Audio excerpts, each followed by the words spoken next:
RJ civil service അക്കാദമിയിലേക്ക് ഏവർക്കും സ്വാഗതം. ഇന്ന് LSS സ്കോളർഷിപ്പിലെ ഒരു പ്രധാന ഭാഗമാണല്ലോ പരിസര പഠനം. പരിസര പഠനത്തിലെ ആദ്യത്തെ പാഠമാണ് വയലും വനവും. ഈ ചാപ്റ്ററിൽ നിന്ന് ഇതുവരെ LSS സ്കോളർഷിപ്പ് പരീക്ഷയ്ക്ക് ചോദിച്ച ചോദ്യങ്ങളും ഒപ്പം ഇനി ചോദിക്കാൻ സാധ്യതയുള്ള ചോദ്യങ്ങളും ഉൾപ്പെടുത്തിക്കൊണ്ടുള്ള വിശദമായ വീഡിയോ ആണ്. അതുകൊണ്ട് തന്നെ ഈ വീഡിയോ ആദ്യം മുതൽ അവസാനം വരെ അത് കണ്ട് അതിൻ്റെ നോട്ടുകൾ എഴുതിയെടുക്കേണ്ടതാണ്. നമുക്ക് വീഡിയോയിലേക്ക് പോകാം. ആദ്യത്തെ ചോദ്യം ശ്രദ്ധിക്കുക. ഈ ചോദ്യത്തിലേക്ക് വരുന്നതിന് മുമ്പ് ഈ ചാപ്റ്റർ എന്ന് പറയുമ്പോൾ പ്രധാനമായും കരയിൽ ജീവിക്കുന്ന ജീവികൾ, ജലത്തിൽ ജീവിക്കുന്ന ജീവികൾ, അതുപോലെ കരയിലും ജലത്തിലും ജീവിക്കുന്ന ജീവികൾ, കൂടാതെ ആവാസ വ്യവസ്ഥകൾ, ഓരോ ജീവികളുടെയും ശരീര സ്വഭാവ സവിശേഷതകൾ, അതുപോലെ തന്നെ ജീവീയ ഘടകങ്ങൾ, അജീവീയ ഘടകങ്ങൾ, ഇതെല്ലാമാണ് ഈ പാഠത്തിൽ ഡിസ്കസ് ചെയ്യുന്നത്. നമുക്ക് ഓരോ ചോദ്യങ്ങളിലേക്കും പോകാം. ഒന്നാമത്തെ ചോദ്യം, കരയിലെ ഏറ്റവും വലിയ ജീവി ആന. കരയിലെ ഏറ്റവും വലിയ ജീവി ആന. അടുത്ത ക്വസ്റ്റ്യൻ ശ്രദ്ധിക്കുക. ലോകത്തിലെ ഏറ്റവും വലിയ ജീവി ഏത്? ലോകത്തിലെ ഏറ്റവും വലിയ ജീവി നീലത്തിമീങ്കലം. ലോകത്തിലെ ഏറ്റവും വലിയ ജീവി നീലത്തിമീങ്കലം. ക്വസ്റ്റ്യൻ നമ്പർ 3, മത്സ്യത്തിൻ്റെ ശ്വസനാവയവം ഏത്? മത്സ്യത്തിൻ്റെ ശ്വസനാവയവം ചെകിളപ്പൂക്കളാണ്. അത് ശകുലങ്ങൾ എന്നറിയപ്പെടുന്നു. മത്സ്യത്തിൻ്റെ ശ്വസനാവയവം ചെകിളപ്പൂക്കൾ. ക്വസ്റ്റ്യൻ നമ്പർ 4, തവള വെള്ളത്തിലായിരിക്കുമ്പോൾ ശ്വസിക്കുന്നത് എന്തുപയോഗിച്ചാണ്? തവള വെള്ളത്തിലായിരിക്കുമ്പോൾ ശ്വസിക്കുന്നത് എന്ത് ഉപയോഗിച്ചാണ്? ത്വക്ക്. ശ്രദ്ധിക്കുക, ത്വക്ക് ഉപയോഗിച്ചാണ്. ക്വസ്റ്റ്യൻ നമ്പർ 5, ഒരു ജീവിക്ക് അതിൻ്റെ വാസസ്ഥലത്ത് ജീവിക്കുവാൻ സഹായിക്കുന്ന തരത്തിലുള്ള സവിശേഷതകൾക്ക് പറയുന്ന പേരെന്ത്? ഒന്നുകൂടെ ക്വസ്റ്റ്യൻ ശ്രദ്ധിക്കുക. ഒരു ജീവിക്ക് അതിൻ്റെ വാസസ്ഥലത്ത് ജീവിക്കുവാൻ സഹായിക്കുന്ന തരത്തിലുള്ള സവിശേഷതകൾക്ക് പറയുന്ന പേരെന്ത്? അനുകൂലനം. അനുകൂലനം. ക്വസ്റ്റ്യൻ നമ്പർ 6, തവളയുടെ കുഞ്ഞുങ്ങൾക്ക് പറയുന്ന പേരെന്ത്? തവളയുടെ കുഞ്ഞുങ്ങൾക്ക് പറയുന്ന പേരെന്ത്? വാൽമാക്രി. ക്വസ്റ്റ്യൻ നമ്പർ 7, വാലില്ലാത്ത ഉഭയജീവി ഏത്? വാലില്ലാത്ത ഉഭയജീവി ഏത്? തവളയാണ് വാലില്ലാത്ത ഉഭയജീവി. ക്വസ്റ്റ്യൻ നമ്പർ 8, കരയിലും ജലത്തിലുമായി ജീവിതചക്രം പൂർത്തിയാക്കുന്ന ജീവികൾക്ക് പറയുന്ന പേരെന്ത്? കരയിലും ജലത്തിലുമായി ജീവിതചക്രം പൂർത്തിയാക്കുന്ന ജീവികൾക്ക് പറയുന്ന പേരെന്ത്? ഉഭയജീവികൾ. ഉഭയജീവികൾ. അടുത്ത ക്വസ്റ്റ്യൻ ശ്രദ്ധിക്കുക. ക്വസ്റ്റ്യൻ നമ്പർ 9, ഏറ്റവും വലിയ ഉഭയജീവി ഏത്? ഏറ്റവും വലിയ ഉഭയജീവി ഏത്? സാലമാണ്ടർ. ക്വസ്റ്റ്യൻ നമ്പർ 10, നമ്മുടെ സംസ്ഥാന മത്സ്യം ഏത്? നമ്മുടെ സംസ്ഥാന മത്സ്യം കരിമീൻ. ശ്രദ്ധിക്കുക, നമ്മുടെ സംസ്ഥാന മത്സ്യം കരിമീൻ. ക്വസ്റ്റ്യൻ നമ്പർ 11, ജലജീവിയായ ഞണ്ടിന് എത്ര കാലുകളുണ്ട്? 8. ജലജീവിയായ ഞണ്ടിന് എത്ര കാലുകളുണ്ട്? 8. ക്വസ്റ്റ്യൻ നമ്പർ 12, എല്ലാ ജീവജാലങ്ങളുടെയും ജീവൻ നിലനിർത്താൻ അത്യാവശ്യമായ ഒരു അജീവീയ ഘടകം. എല്ലാ ജീവജാലങ്ങളുടെയും ജീവൻ നിലനിർത്താൻ അത്യാവശ്യമായ ഒരു അജീവീയ ഘടകം വായു. അടുത്ത ക്വസ്റ്റ്യൻ ശ്രദ്ധിക്കുക. ക്വസ്റ്റ്യൻ നമ്പർ 13, ഓക്സിജൻ പാർലർ എന്നറിയപ്പെടുന്ന ഒരു ആവാസ വ്യവസ്ഥ. കാവുകൾ. ഓക്സിജൻ പാർലർ എന്നറിയപ്പെടുന്ന ഒരു ആവാസ വ്യവസ്ഥ കാവുകൾ.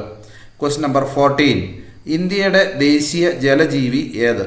ഗംഗ ഡോൾഫിൻ. ഇന്ത്യയുടെ ദേശീയ ജലജീവി ഏത്? ഗംഗ ഡോൾഫിൻ. ക്വസ്റ്റ്യൻ നമ്പർ 15, ഇന്ത്യയുടെ ദേശീയ മത്സ്യം ഏത്? ഇന്ത്യയുടെ ദേശീയ മത്സ്യം ഏത്? അയല. ക്വസ്റ്റ്യൻ നമ്പർ 16, ഒരു പ്രത്യേക പ്രദേശത്തെ പരസ്പരം ആശ്രയിക്കുന്ന ജീവിയും അജീവിയുമായ ഘടകങ്ങൾ ഉൾപ്പെട്ടതിന് പറയുന്ന പേരെന്ത്? ആവാസ വ്യവസ്ഥ. ഒരു പ്രത്യേക പ്രദേശത്തെ പരസ്പരം ആശ്രയിക്കുന്ന ജീവിയും അജീവിയുമായ ഘടകങ്ങൾ ഉൾപ്പെട്ടതിന് പറയുന്ന പേരെന്ത്? ആവാസ വ്യവസ്ഥ. ക്വസ്റ്റ്യൻ നമ്പർ 17, ഭൂമിയിലെ എല്ലാ ഊർജത്തിൻ്റെയും ഉറവിടമായ ഒരു അജീവീയ ഘടകം ഏത്? ഭൂമിയിലെ എല്ലാ ഊർജത്തിൻ്റെയും ഉറവിടമായ ഒരു അജീവീയ ഘടകം ഏത്? സൂര്യൻ അല്ലെങ്കിൽ സൂര്യപ്രകാശം. ക്വസ്റ്റ്യൻ നമ്പർ 18, സസ്യങ്ങൾ നന്നായി വളരുന്നത് എവിടെയാണ്? സസ്യങ്ങൾ നന്നായി വളരുന്നത് മേൽമണ്ണിലാണ്. സസ്യങ്ങൾ നന്നായി വളരുന്നത് മേൽമണ്ണിലാണ്. ക്വസ്റ്റ്യൻ നമ്പർ 19, മത്സ്യങ്ങളെക്കുറിച്ചുള്ള പഠനത്തിന് പറയുന്ന പേരെന്ത്? മത്സ്യങ്ങളെക്കുറിച്ചുള്ള പഠനത്തിന് പറയുന്ന പേരെന്ത്? ഇക്തിയോളജി.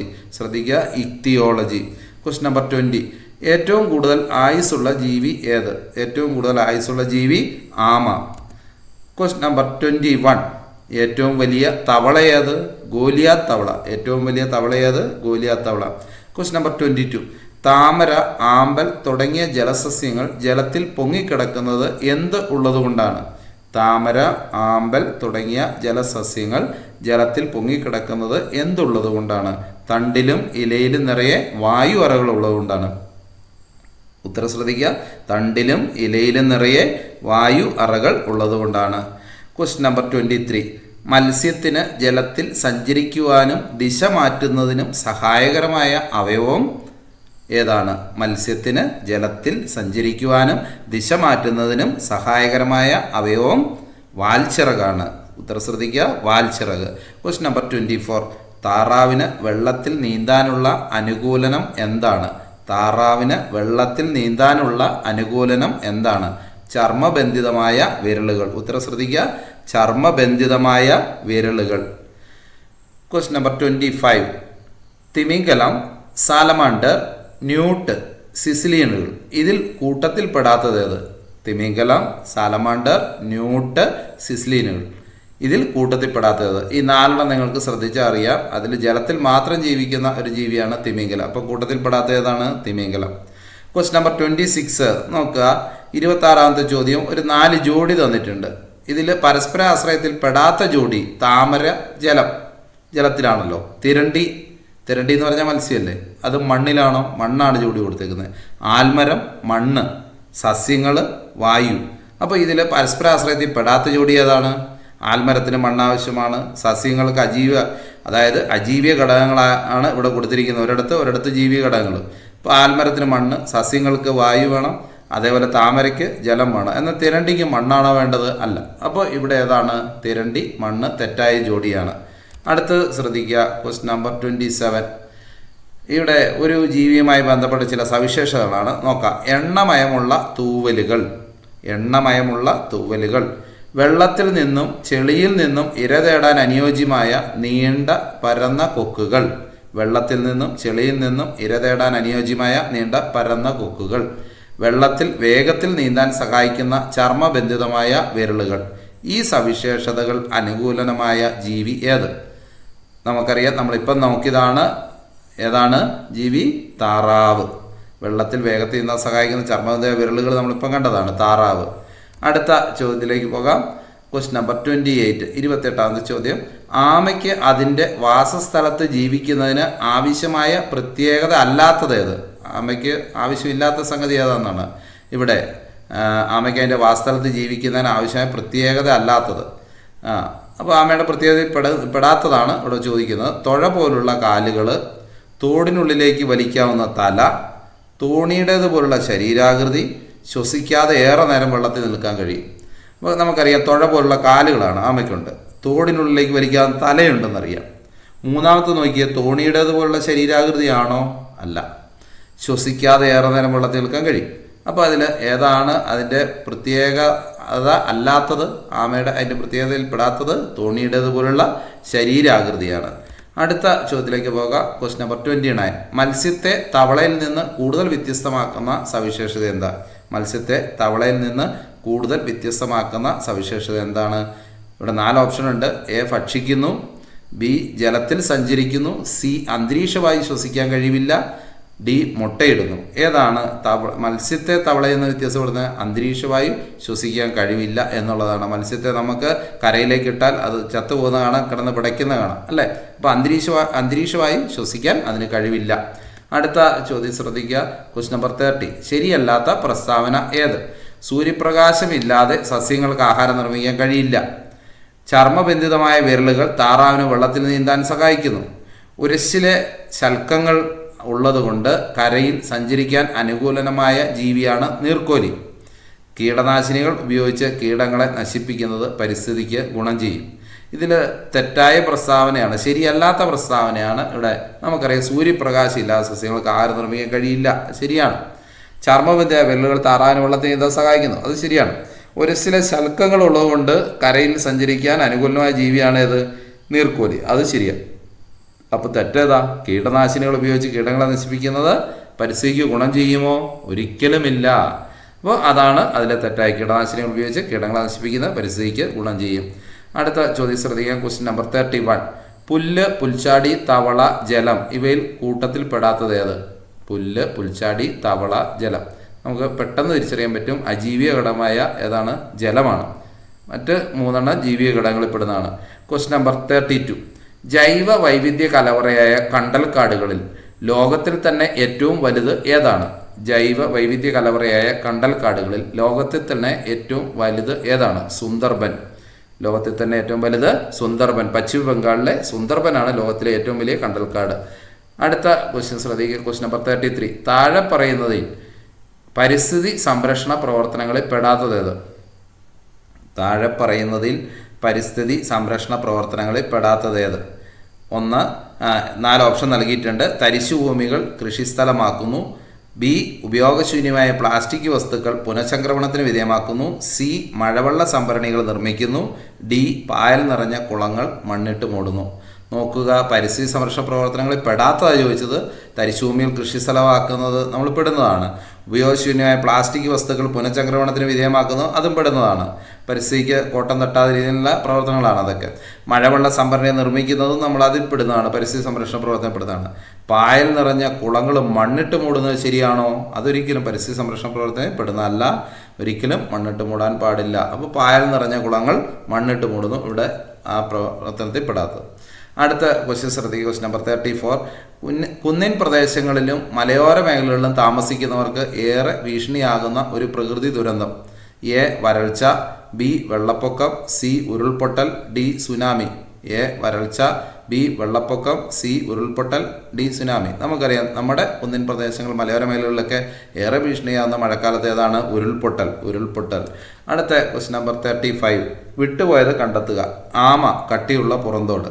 ഓന്ത് നിറം മാറുന്നു. പല്ലി വാൽ മുറിക്കുന്നു. എങ്കിൽ കണവ എന്താണ്? കണവ വെള്ളത്തിൽ മഷി കലക്കുന്നു. ആമയുടെ കട്ടിയുള്ള പുറന്തോടാണ്. ഓന്ത് നിറം മാറുന്നു. പല്ലി വാൽ മുറിക്കുന്നു. കണവ വെള്ളത്തിൽ മഷി കലക്കുന്നു. Question number 36.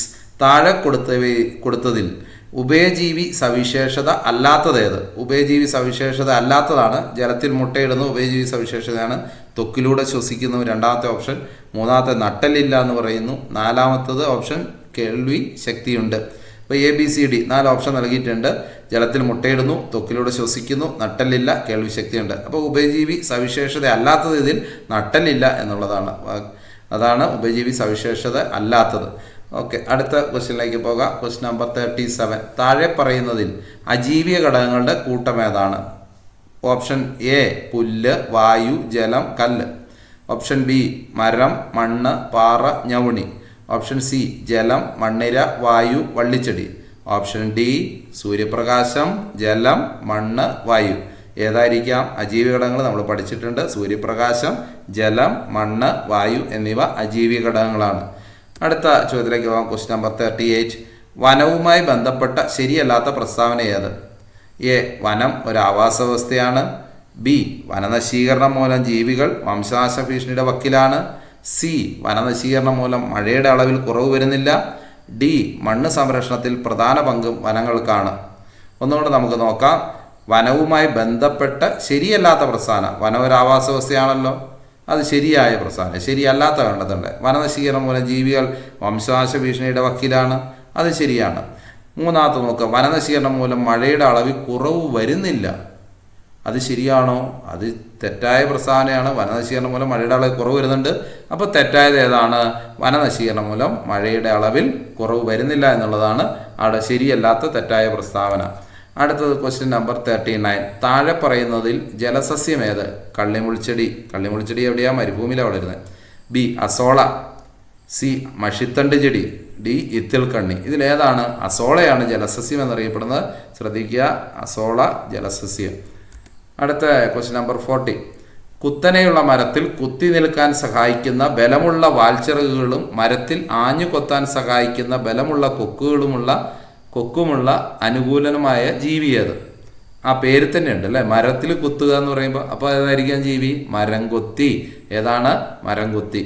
അത് ശ്രദ്ധിക്കുക. Question number 36. ലോക വനദിനം മാർച്ച് 21. പലപ്പോഴും LSS സ്കോളർഷിപ്പ് ഒരു ദിനവുമായി ബന്ധപ്പെട്ട ചോദ്യങ്ങൾ വരാറുണ്ട്, അതുകൊണ്ട് ശ്രദ്ധിക്കുക. നമ്മുടെ പാഠവുമായി റിലേറ്റ് ചെയ്തിട്ടുള്ള ചോദ്യങ്ങളാണ് ഉണ്ടാകാറുള്ളത്. ലോക വനദിനം മാർച്ച് 21. അടുത്ത ചോദ്യം ശ്രദ്ധിക്കുക. ലോക മണ്ണ് ദിനം ഡിസംബർ 5. ലോക മണ്ണ് ദിനം ഡിസംബർ 5. അടുത്തത് ലോക പരിസ്ഥിതി ദിനം ജൂൺ 5. ലോക പരിസ്ഥിതി ദിനം ജൂൺ 5. അടുത്ത ചോദ്യം ശ്രദ്ധിക്കുക. Question number 43. ലോക ജലദിനം മാർച്ച് 22. ലോക ജലദിനം മാർച്ച് 22. Question number 44. കൂടുതൽ സമയവും വെള്ളത്തിൽ കഴിയുന്ന ജീവി ഏത്? കൂടുതൽ സമയവും വെള്ളത്തിൽ കഴിയുന്ന ജീവി ഏത്? കൊക്ക്, ആന, കാട്ടുപോത്ത്, മുതല. കൊക്ക്, ആന, കാട്ടുപോത്ത്, മുതല. ഏതാണ്? മുതലയാണ്. കൂടുതൽ സമയം വെള്ളത്തിൽ ജീവിക്കുന്ന ജീവി ഏതാണ്? മുതല. അടുത്ത ചോദ്യത്തിലേക്ക് പോകാം. Question number 45. ആവാസ വ്യവസ്ഥ സന്ദർശിക്കാൻ പോയ അധ്യാപകരും കുട്ടികളും ആദ്യം വലിയൊരു കാവാണ് സന്ദർശിച്ചത്. ശ്രദ്ധിച്ചു കേൾക്കണേ. അവിടെ നിരീക്ഷിച്ചപ്പോൾ ഒരു കുട്ടി കണ്ടതിൽ ചിലത് താഴെ കൊടുക്കുന്നു. നോക്കുക. ഒരു കാവിൽ പോയി നിരീക്ഷിച്ചപ്പോൾ കണ്ടെത്തിയ കാര്യമാണ് അവിടെ കൊടുക്കുന്നത്. മണ്ണ്, പുല്ല്, പൂമ്പാറ്റ, പാമ്പ്, തവള, കുറ്റിച്ചെടികൾ, കല്ല്, കുരങ്ങൻ, പാറ, മഞ്ഞുതുള്ളികൾ, വള്ളിച്ചെടികൾ, പുൽച്ചാടി, പരുന്ത്, വായു. ഒന്നുകൂടെ ആ ഓപ്ഷൻ ശ്രദ്ധിക്കുക. മണ്ണ്, പുല്ല്, പൂമ്പാറ്റ, പാമ്പ്, തവള, കുറ്റിച്ചെടികൾ, കല്ല്, കുരങ്ങൻ, പാറ, മഞ്ഞുതുള്ളികൾ, വള്ളിച്ചെടികൾ, പുൽച്ചാടി, പരുന്ത്, വായു. ആവാസ വ്യവസ്ഥയുടെ നിലനിൽപ്പിന് അത്യാവശ്യമായ ഈ ഘടകങ്ങളെ തരംതിരിച്ചെഴുതുക. ഈ ഘടകങ്ങൾ കാണുന്നതോടെ നമുക്ക് മനസ്സിലാകും. ഒന്ന് ജീവിക ഘടകങ്ങളും ഒന്ന് അജീവിക ഘടകങ്ങളാണ്. നമുക്കിതിൻ്റെ ഉത്തരത്തിലേക്ക് പോകാം. ഏതാണ് ജീവിക ഘടകങ്ങൾ? ഇതിൽ ഏതാണ് അജീവിക ഘടകങ്ങൾ? പൂമ്പാറ്റ, പാമ്പ്, തവള, കുരങ്ങൻ, പുൽച്ചാടി, പരുന്ത്, കുറ്റിച്ചെടികൾ, വള്ളിച്ചെടികൾ, പുല്ല്. ഇവയൊക്കെ എന്താണ്? ജീവിക ഘടകങ്ങളാണ്. എന്നാൽ അജീവിക ഘടകങ്ങളൊക്കെ ഏതാ? മണ്ണ്, വായു, പാറ, കല്ല്, മഞ്ഞുതുള്ളികൾ. അപ്പോൾ മണ്ണ്, വായു, പാറ, കല്ല്, മഞ്ഞുതുള്ളികളൊക്കെ എന്താണ്? അജീവിക ഘടകങ്ങളാണ്. അപ്പോൾ ജീവിക ഘടകങ്ങളെ അജീവിക ഘടകങ്ങളെ തരംതിരിച്ചെഴുതാനാണ് അവിടെ തന്നിരിക്കുന്നത്. ഇത് കൃത്യമായിട്ട് ശ്രദ്ധിക്കുക. അടുത്ത ചോദ്യത്തിലേക്ക് പോകാം. വയലും വനവുമായി ബന്ധപ്പെട്ട 46ാമത്തെ ക്വസ്റ്റ്യൻ. താഴെ കൊടുത്ത അനുകൂലനങ്ങളിൽ നിന്നും ജീവികളെ കണ്ടെത്തി എഴുതുക. ഇവിടെ 6 അനുകൂലനങ്ങൾ നൽകിയിട്ടുണ്ട്. ഏത് ജീവിയാണ്? മരത്തിൽ ആഞ്ഞുകൊത്താൻ സഹായിക്കുന്ന ബലമുള്ള കൊക്കുകൾ നമ്മൾ നോക്കിയതാണ്. ഏതാണ്? അറിയാലോ, മരം കൊത്തി അല്ലേ? അത് കേട്ടവിടെ മനസ്സിലാവും. വളഞ്ഞ് മൂർച്ചയുള്ള കൊക്കുകളുള്ളത് അത് നമുക്ക് ഓർക്കുന്നില്ല. നോക്കാം നമുക്ക് എന്താണ്. അടുത്ത ഓപ്ഷൻ നോക്കാം. മരത്തിൽ കയറാൻ സഹായിക്കുന്ന തരത്തിൽ നഖങ്ങളോട് കൂടിയ പാദങ്ങൾ, അത് മരം കൊത്തിയായിരിക്കും. മരത്തിൽ കയറാൻ. ഇരയെ കോർത്ത് പിടിക്കുന്നതിന് കൂർത്ത് വളഞ്ഞ മൂർച്ചയേറിയ നഖങ്ങൾ അല്ലേ? നമുക്കറിയാം കോഴിക്കുഞ്ഞിനെയൊക്കെ കോർത്ത് പിടിച്ച് ഇരയെ കോർത്ത് പിടിക്കുന്നതിന് കൂർത്ത് വളഞ്ഞ മൂർച്ചയേറിയ നഖങ്ങൾ. അപ്പോൾ നമുക്ക് കിട്ടിക്കഴിഞ്ഞു ഉത്തരം അല്ലേ? നോക്കാം. അതേതായിരിക്കാം? പരുന്തായിരിക്കും അല്ലേ? നോക്കാം. വളരെ ഉയരമുള്ള മരത്തിൻ്റെ ഏറ്റവും മുകളിൽ കൂടൊരുക്കും. അതും എന്തായിരിക്കും? ഏറ്റവും മുകളിൽ കൂടൊരുക്കുന്ന വലിയ മരത്തിൻ്റെ. നോക്കാം. മരപ്പൊത്തിൽ കൂടൊരുക്കും. മരപ്പൊത്തിൽ കൂടൊരുക്കുന്നത് ഏതാ? നമ്മൾ പറഞ്ഞ മരം കുത്തിയായിരിക്കും. നമുക്ക് നോക്കാം ഇത് ഏതൊക്കെ 2 ജീവികൾ അതിനകത്തുള്ളത്. ഏതൊക്കെ ജീവികളുടെ അനുകൂലനങ്ങളിൽ പെടുന്നവയാണ് ഇതൊക്കെ എന്ന് നോക്കാം. നമുക്ക് ഉത്തരത്തിലേക്ക് പോകാം. പരുന്തും മരം കുത്തിയാണ്. പരുന്തിൻ്റെ പ്രത്യേകത എന്താ? വളഞ്ഞ് മൂർച്ചയുള്ള കൊക്കുകളുണ്ട്. ഇരയെ കോർത്ത് പിടിക്കുന്നതിന് കൂർത്ത് വളഞ്ഞ് മൂർച്ചയേറിയ നഖങ്ങളുണ്ട്. അടുത്തത് വളരെ ഉയരമുള്ള മരത്തിൻ്റെ ഏറ്റവും മുകളിൽ കൂടൊരുക്കും. അതേപോലെ മരംകൊത്തിയുടെ നോക്കിയേ. മരത്തിൽ ആഞ്ഞുകൊത്താൻ സഹായിക്കുന്ന ബലമുള്ള കൊക്കുകളുണ്ട്. മരത്തിൽ കയറാൻ സഹായിക്കുന്ന തരത്തിൽ നഖങ്ങളോട് കൂടിയ പാദങ്ങളുണ്ട്. മരപ്പൊത്തിൽ കൂടൊരുക്കും. അപ്പോൾ ഇതിൻ്റെ 2 സവിശേഷതകൾ നമ്മളൊന്ന് ശ്രദ്ധിക്കണം. ഇതേ രീതിയിലുള്ള ചോദ്യങ്ങൾ പരീക്ഷയ്ക്ക് വരും.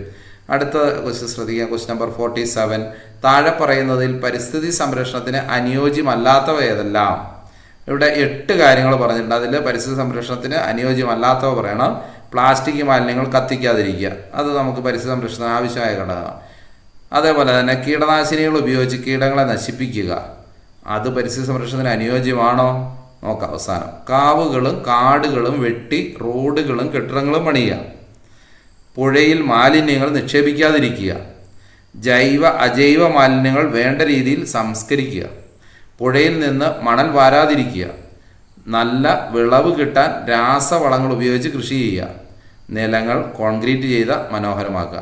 ഇതിൽ പരിസ്ഥിതി സംരക്ഷണം അനുയോജ്യമല്ലാത്തത് ഒന്ന് രണ്ടാമത്തെ കീടനാശിനി ഉപയോഗിച്ച് കീടങ്ങളെ നശിപ്പിക്കുക. കീടനാശിനി ഉപയോഗിച്ചല്ല കീടങ്ങളെ നശിപ്പിക്കേണ്ടത്, അത് നമുക്ക് മറ്റു പല രോഗങ്ങളിലേക്ക് പോകും. മൂന്നാമത്തെ നോക്കിയേ, കാവുകളും കാടുകളും വെട്ടി റോഡുകളും കെട്ടിടങ്ങളും പണിയുക, അത് ശരിയാണോ? അതും പാടില്ല. അടുത്തത് നോക്കാം. 7ാമത്തെ നോക്കുക, നല്ല വിളവ് കിട്ടാൻ രാസവളങ്ങൾ ഉപയോഗിച്ച് കൃഷി ചെയ്യുക, അതും ഒരിക്കലും പരിസ്ഥിതി സംരക്ഷണത്തിന് അനുയോജ്യമല്ല. 8ാമത്തെ നോക്കുക, നിലങ്ങൾ കോൺക്രീറ്റ് ചെയ്ത് മനോഹരമാക്കുക, അതും തെറ്റായ കാര്യമാണ്.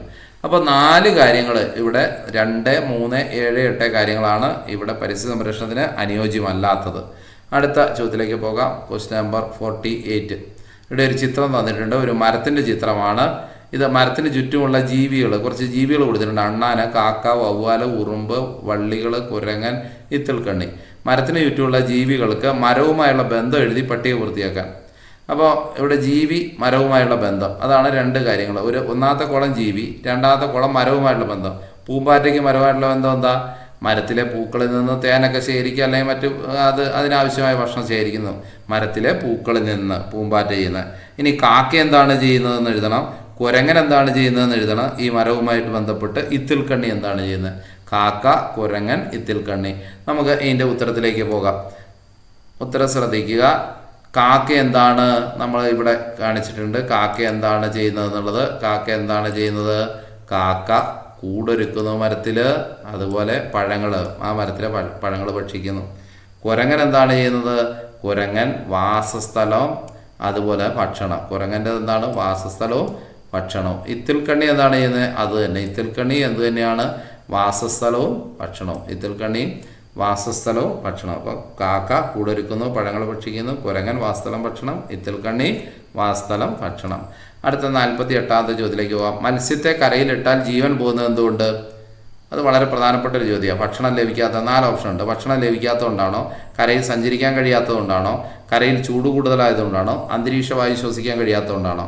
ഈ 4 ഓപ്ഷനിൽ ഏതാണ്? നമ്മൾ നേരത്തെ കണ്ടതാണ്. മത്സ്യത്തെ കരയിലിട്ടാൽ ജീവൻ പോകുന്നത് അതിന് അന്തരീക്ഷ വായു ശ്വസിക്കാൻ കഴിയാത്തതുകൊണ്ട്. അന്തരീക്ഷ വായു ശ്വസിക്കാൻ കഴിയാത്തതുകൊണ്ട്. Question number 49. ശരിയല്ലാത്ത പ്രസ്താവന ഏത്? തവളയ്ക്ക് കരയിലും ജലത്തിലും ജീവിക്കാൻ കഴിയും. 4 പ്രസ്താവന തന്നിട്ടുണ്ട്. അത് ശരിയല്ലാത്തത്. തവളയ്ക്ക് കരയിലും ജലത്തിലും ജീവിക്കാൻ കഴിയും. തവളയുടെ പിൻകാലുകൾക്ക് നീളം കൂടുതലുണ്ട്. തവളയ്ക്ക് ചെവിക്കുടയുണ്ട്. തവള മുട്ടയിടുന്ന ജീവിയാണ്. ഏതാണ്? തവള മുട്ടയിടുന്ന ജീവിയാണ്. തവളയുടെ പിൻകാലുകൾക്ക് നീളം കൂടുതലുണ്ട്. തവളയ്ക്ക് കരയിലും ജലത്തിലും ജീവിക്കാൻ കഴിയും. അപ്പം ഇതിൽ പെടാത്ത ഏതാണ്? തവളയ്ക്ക് ചെവിക്കുടയുണ്ട് എന്നുള്ളതാണ് ശരിയല്ലാത്ത പ്രസ്താവന. തെറ്റായ പ്രസ്താവന തവളയ്ക്ക് ചെവിക്കുടയുണ്ട് എന്നുള്ളതാണ്. 50ാമത്തെ ചോദ്യം ശ്രദ്ധിക്കുക. താഴെ കൊടുത്ത പട്ടിക പൂർത്തിയാക്കാൻ ഒരു സൈഡിൽ എന്തൊക്കെയോ കാര്യങ്ങൾ കൊടുത്തിട്ടുണ്ട്. സൂര്യപ്രകാശം കണ്ടിട്ടുണ്ട്. അപ്പോൾ നമുക്ക് സ്വാഭാവികമായിട്ടും ഏതെങ്കിലും ഘടകങ്ങളുമായി ബന്ധപ്പെട്ടായിരിക്കും അല്ലേ? ജീവി അജീവിയാണോ നോക്കാം. ഇപ്പുറത്തെ പരസ്പരാശ്രയത്വം, ഇതുമായി ബന്ധപ്പെട്ട് പരസ്പരാശ്രയത്വം എന്ത്? നമുക്ക് ഇവിടെ നൽകിയിരിക്കുന്നത് ജലജീവികൾക്ക് വാസസ്ഥലം നൽകുന്നു. അത് രണ്ടാമത്തെ പരസ്പരാശ്രയത്തിൽ കൊടുത്തിരിക്കുന്നത് എല്ലാ ജീവികളുടെയും നിലനിൽപ്പിന് അത്യാവശ്യമാണ്. അതെന്താണ്? മൂന്നാമത്തെ സൂര്യപ്രകാശം. അപ്പോൾ ഇതിൻ്റെ ഉത്തരം എന്താണെന്ന് നമുക്ക് നോക്കാം. ഉത്തരത്തിലേക്ക് പോകാൻ ശ്രദ്ധിക്കുക. 1 അജീവീയ ഘടകം. അജീവീയ ഘടകങ്ങളാണ് കൊടുത്തത്. സൂര്യപ്രകാശം കണ്ടപ്പോഴേ നമുക്ക് മനസ്സിലായി എന്താണ് അജീവീയ ഘടകമാണ്. 1 വായു, എല്ലാ ജീവികളുടെ നിലനിൽപ്പിന് അത്യാവശ്യം. അതേപോലെ ജലം എന്താ? ജലജീവികൾക്ക് വാസസ്ഥലം നൽകുന്നു. ജലം അജീവീയ ഘടകം, ഒന്നാമത്തെ അജീവ ഘടകമാണ് ജലം. അത് ജലജീവികൾക്ക് വാസസ്ഥലം നൽകുന്നു. വായു എന്താണ്? എല്ലാ ജീവികളുടെ നിലനിൽപ്പിന് അത്യാവശ്യമാണ്. സൂര്യപ്രകാശം, സസ്യങ്ങൾക്ക് ആഹാരം നിർമ്മിക്കാൻ കഴിയുന്നത് സൂര്യപ്രകാശമുണ്ട്. അതേപോലെ ജീവികൾക്ക് കാഴ്ചയ്ക്ക് കാരണം എന്താണ്? സൂര്യപ്രകാശം അല്ലേ? അപ്പോൾ ഇത് നമുക്ക് ഇഷ്ടംപോലെ കാര്യങ്ങൾ എഴുതാൻ പറ്റും. അപ്പോൾ ഇത് ശ്രദ്ധിക്കുക. ഇതൊന്നുകൂടെ ജലം ജലജീവികൾക്ക് വാസസ്ഥലം നൽകുന്നു. വായു എല്ലാ ജീവികളുടെ നിലനിൽപ്പിന് അത്യാവശ്യം. സൂര്യപ്രകാശം സസ്യങ്ങൾക്ക് ആഹാരം നിർമ്മിക്കാൻ കഴിയുന്നു. ജീവികൾക്ക് കാഴ്ചയ്ക്ക് ഒഴുക്കുന്നു. അപ്പോൾ ഈ കാര്യങ്ങൾ ഒന്ന് ശ്രദ്ധിക്കുക. അടുത്ത ചോദ്യത്തിലേക്ക് നോക്കാം. ചേർത്തെഴുതുകയാണ്. ഇവിടെ തെറ്റായ രീതിയിലാണ് കൊടുത്തിരിക്കുന്നത്. തവള, കൂത്താടി, കൊതുക്, കുഴിയാന, തുമ്പി, ലാർവ, പൂമ്പാറ്റ, വാൽമാക്രി. ഇത് ശരിയാണോ? അല്ല. അപ്പം തവള കൂത്താടിയല്ല, കൊതുക് കുഴിയാനയല്ല, തുമ്പി ലാർവയല്ല, പൂമ്പാറ്റ വാൽമാക്രിയല്ല. നമുക്ക് ശരിയായ ഘടന എന്താ നോക്കാം. ഇവിടെ നോക്കുക. തവള കൂത്താടി. ഇത് തവള എന്താണ്? തവള വാൽമാക്രി. തവള എന്താണ്? വാൽമാക്രി. അപ്പോൾ ഇവിടെ കൃത്യമായിട്ട് നമുക്ക് പറയാൻ പറ്റും തവള വാൽമാക്രിയാണ്. 2 കൊതുക് എന്താണ്? കൊതുക് കൂത്താടി. കൊതുക് കൂത്താടി. അടുത്തത് തുമ്പി എന്താണ്? തുമ്പി കുഴിയാന. തുമ്പി എന്താണ്? തുമ്പി കുഴിയാന. പൂമ്പാറ്റ എന്താണ്? പൂമ്പാറ്റ ലാർവ. അപ്പോൾ ഈ കാര്യങ്ങൾ ശ്രദ്ധിക്കുക. പൂമ്പാറ്റ ലാർവയാണ്. തുമ്പി കുഴിയാനയാണ്. അതേപോലെ കൊതുക് കൂത്താടിയാണ്. തവള വാൽമാക്രിയാണ്. അപ്പോൾ വയലും വനവും എന്ന പാഠവുമായി ബന്ധപ്പെട്ട വിശദമായ നോട്ടുകൾ നിങ്ങൾക്ക് ലഭിച്ചു കഴിഞ്ഞു. ഈ പാഠത്തിൽ ചോദിക്കാൻ സാധ്യതയുള്ള എല്ലാ ചോദ്യങ്ങളും ഉൾപ്പെടുത്തിയിട്ടുണ്ട്. ഈ ചാനൽ നിങ്ങൾക്ക് ഉപകാരപ്രദമാണെങ്കിൽ തീർച്ചയായും ഈ ചാനൽ സബ്സ്ക്രൈബ് ചെയ്യുക. അപ്പോൾ തുടർന്നുള്ള വീഡിയോസുകൾ എല്ലാ യൂണിറ്റിൻ്റെയും ചാപ്റ്റർ വൈസ് നോട്ട്സുകൾ ലഭ്യമാണ്. അതുകൊണ്ട് തുടർന്നുള്ള വീഡിയോസ് ലഭിക്കുന്നതിന് വേണ്ടി താഴെയുള്ള ബെൽ ഐക്കൺ എനേബിൾ ചെയ്യുക.